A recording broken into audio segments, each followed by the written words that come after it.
This is getting serious. This is a revelation from investigative journalist David Hundeyin. You know him.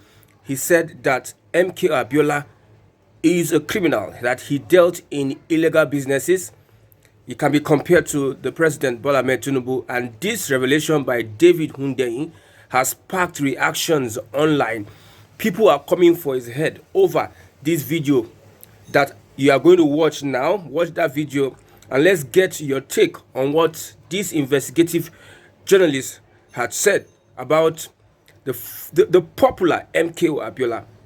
Tinubu, there was the original Tinubu who went by the name M.K.O Abiola. If you know what I mean. Of course, yes. And June 12th. Despite all of his wealth and all of his money was made under very similar circumstances, by the way, because MK was also a criminal. Let's be clear about that. There's no type of illegal activity that man was not involved in.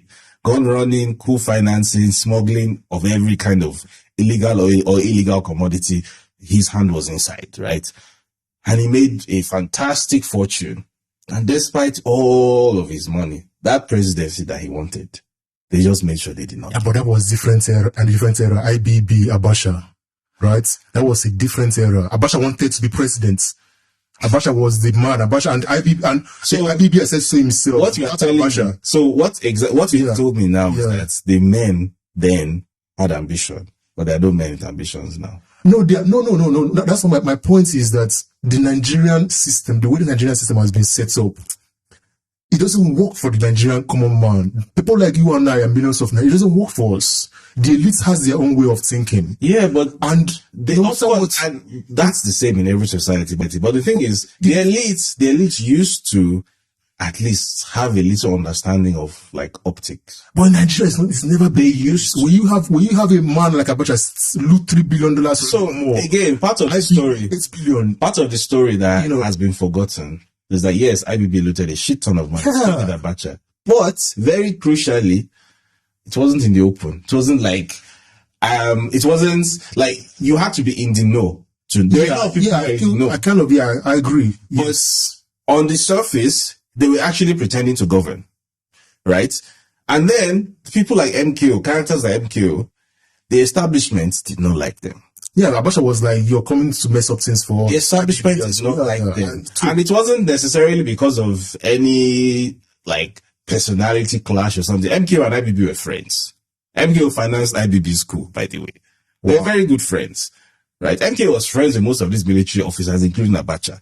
But the thing is, they understood, or they thought that this thing that you want, like Nigeria has given you everything, or you've made everything from Nigeria. You did the ITT scam, you made billions from that. There's nothing illegal that happened in Nigeria between 1978 and 1992 that M.K.O Abiola's hand was not inside. That man made billions from everything that was wrong.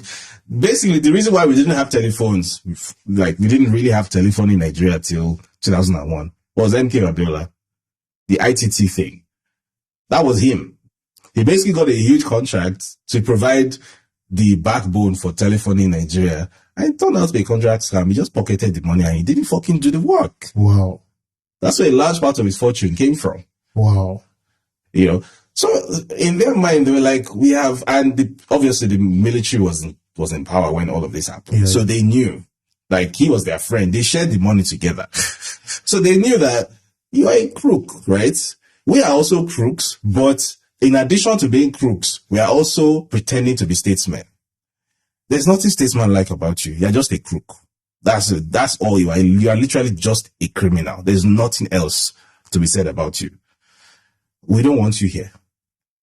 And that's not necessarily because, they loved Nigeria, they respected Nigeria, but it's just that sense of pride that this one, we won't give you.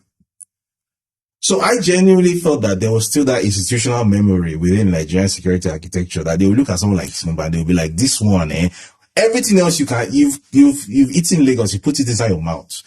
Like the largest sub-national economy in Nigeria, you put it in your mouth. Everything there, you take a cut. Everything that happens in Lagos, you take a cut out of it. Legal or illegal, by the way, you get a cut out of everything. And we've let you have it. But see this Aso Rock, this prize jewel, we are not going to let you have it. I genuinely thought they had that consciousness. And I just realized at the end of the day, it's either of two things. Either the people who had that consciousness have all retired, and the people who are in charge now, who are in power now, are a bunch of kids. I think it's the latter. Or this man just is able to wield so much money and so much international support and influence, specifically from the US government, the State Department. I'm going to come to that next. That basically it doesn't even matter what people want or don't want with him, which for me is a much worse possibility, because that would mean essentially that Nigeria is being ruled by an external power. So watching this video, what's your take on what this guy has said? Because we know that M.K.O Abiola is an enigma, is a man that the Yoruba people respect so much, Yoruba nation respects so much. For this kind of revelation to come at this point in time that we have movements like Yoruba Runu and conservatives that look at Awolowo, look at Abiola as people that represent the Yoruba heritage, do you think that this guy is having an agenda, or he's just bringing out revelations that are untrue? Let's get your clarifications on the comment section. Let's have this conversation about what David Hundeyin has said. If what he said was to be true, then there's a big problem you have. And we know that not all rich men do illegal businesses, but how would you come and denigrate one of the icon of the Yoruba nation, the Yoruba people, which is M.K.O Abiola? M.K.O Abiola is the reason for June 12th. M.K.O Abiola is the reason why the Yoruba had to stoop to conquer. They had to be patient to seize power and make sure that they fight for a day to be set aside for respect to be given to that man. But at this point in time that we are having the awakening of the Yoruba race, how will somebody come and tell Nigerians that this man was a criminal, was involved in drug?